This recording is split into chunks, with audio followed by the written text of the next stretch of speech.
What's up, good people? Thank you for clicking play on another episode of Big Man, Tiny Kingdom.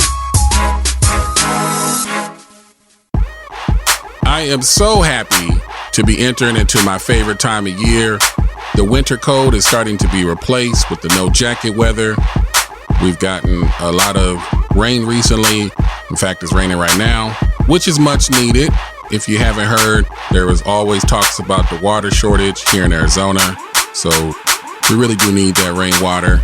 It has brought new growth all around. Yards are looking overgrown with grass and weeds and other things sprouting up quicker than usual.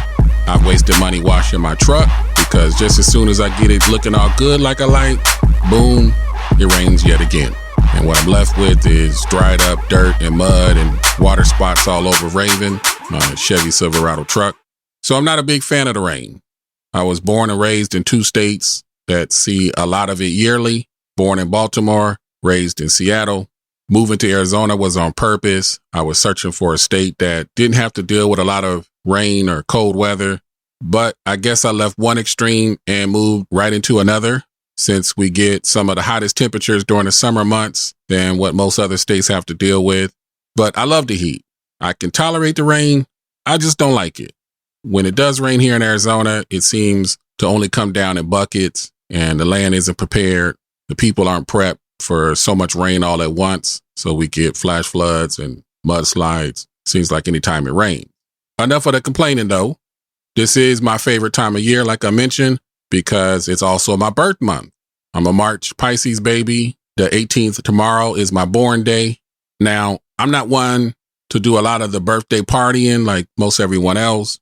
I don't really care for the cake and candles. It's not needed to sing me the happy birthday song. I ain't turning down any gifts though. I do like receiving gifts. It's one of my love languages. And I have special people in my life, family and friends, that like to shower me with their love, recognizing me for the occasion. And I'm okay with that because I do like to acknowledge that the Most High Creator blessed me to see another year of life, which is a good segue into what I wanted to chat about on this episode. Honestly, I have a lot of things that I've left unfinished. I have a lot of plans that I've made, places that I want to visit, goals that I've set for myself that I haven't made the time to follow through with them all. However, despite my shortcomings, I've still been blessed to experience a great deal of adventures, especially over the last couple of years. And really that was because I toned down what I wanted to get into by making it a priority to enjoy a lot of staycations.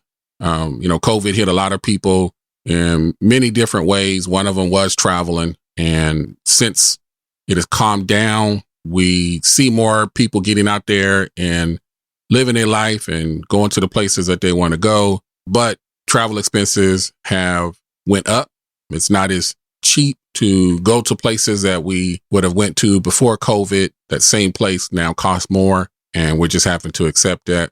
So I do a lot of staycations, as they're called, and I stick to local road trips here in the state of Arizona. I've traveled outside of the state, but that has only been to visit family. And you know what? I've been okay with only vacationing around the state of Arizona. It's been fun and even educational. I've learned a lot about the history of the areas that I visited. There's a lot to Arizona. There's tons of entertaining things to do here. And there are still a lot of places that I've yet to visit. So I definitely have plenty to get myself into. What I love about staycations is that they are easy and quick to plan. Sometimes you don't even need to make a plan. You can just be spontaneous, hop in the ride, and figure out the rest on the road. That's not something that I do much because if you checked out the last episode, I talked about how I'm an over planner. I do like the idea of just being free, doing what I want, no plan needed, just hit the highway and let the good times roll. I've let the good times roll quite a bit in recent months. So I'd like to share with y'all listening some of the happiest travel and camping memories that I've had during my Arizona camping adventures. Let's start with the best camping destination I've experienced.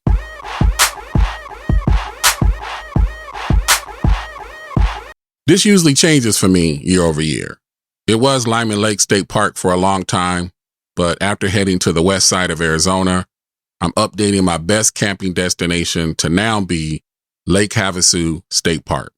In my opinion, if you are a water person, then Lake Havasu is definitely the place for you.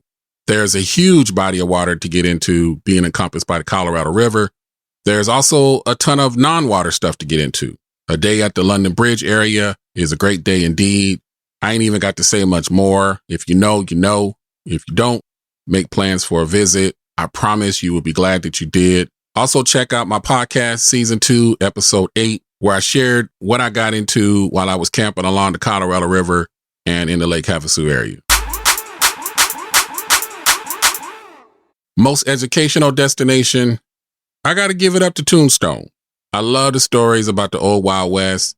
The local people there have done a wonderful job of making that place a great tourist attraction if you're into that type of thing, along with it being a pretty cool historical site to learn about what took place back in the 1800s. I also had a very entertaining day visiting Tombstone.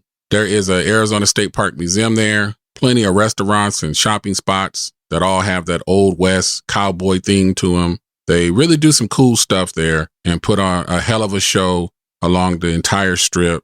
I've been there twice, and I would certainly go back again to Tombstone.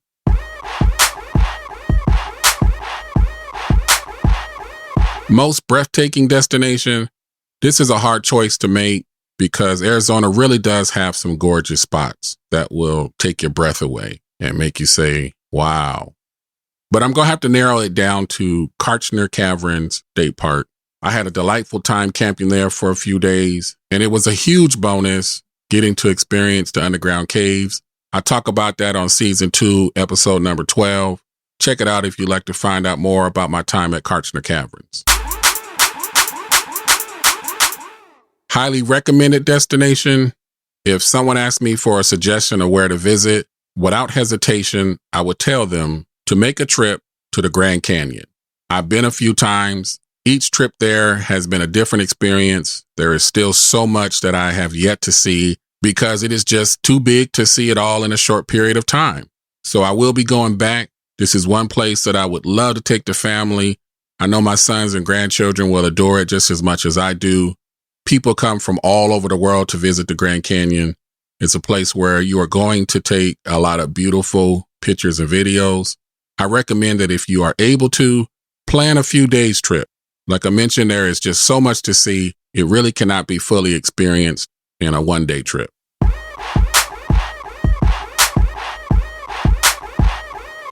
My most peaceful destination, I got to give it up to Sedona. Even though it's kind of hard to say that it's the most peaceful because it's always crowded there, but I was able to block out that part of it and enjoy the beautiful nature Sedona has to offer. It's definitely a Zen aspect that for me really brings out the inner peace, having feelings that the Most High is in this place and that spiritual connecting to nature, appreciating the artwork that formed itself over millions of years. I love going to Sedona for that reason. It's one of the places in Arizona that truly brings me joy. Last thing I'm going to mention is the most memorable destination that I've had thus far. And this is an easy pick for me. Tonto National Bridge State Park, which is located in Pine, Arizona, not far from the city of Payson, which is also another favorite location of mine. Tonto National Bridge, I got to experience for the first time this year in January 2023. Aside from what the park has to offer, and I'm not going to get too deep into all of that stuff, there's tons of videos, pictures, and info online if you wanted to know more about Tonto National Bridge. But the reason why it's the most memorable spot for me is that I got to go there and spend time with my son, Kyle.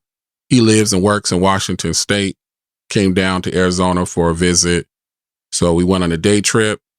I am so glad that we were able to make that moment happen for us. We got to talk on the drive up. That was nice because it's not something that we do very often. There's no unsavory reason why we don't. It's just the dynamics of how our family rolls. We just don't talk like that much. We're separated by distance, so we mostly communicate by technology, check in with each other when we do. The family knows I like to keep to myself, but all you got to do is hit me up and I'm there for you when you need me. Anyways, we got to Tonto Natural Bridge and it was everything that we were hoping it to be. It's an outstanding place to visit. We got to take a lot of pictures and videos, which I will post one day on my YouTube page. The main reason why we went there was for some hiking and to make it to the bottom of the bridge. So we got to test out each other's hiking skills.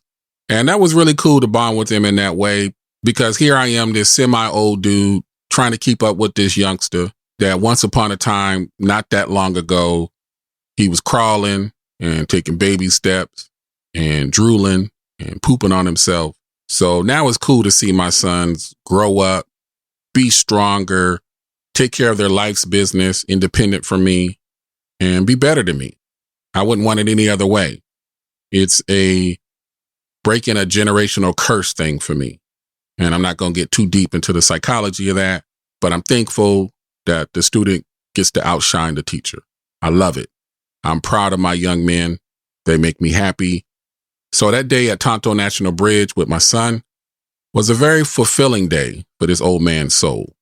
I'd rather have 1 million of those moments over having $1 million in the bank. Now, it was a little bit of a challenge to get to the bottom of the National Bridge, but it was so damn worth it. It's a sight that you have to see for yourself. I'm glad I got to visit, and I'm elated and blessed that I got to do it with my son. This was a hard list for me to make because I've been to a lot of places in Arizona, but I still have so much to see in this one state. So I'm sure that the rest of this year and next year, I'm going to have new favorites, and I'm definitely looking forward to that. That just means that I'm living my life real big. Before I go, I want to give a shout out to a colleague and a good friend. He's told me that he listens to the podcast, so I hope he gets a chance to check out this episode.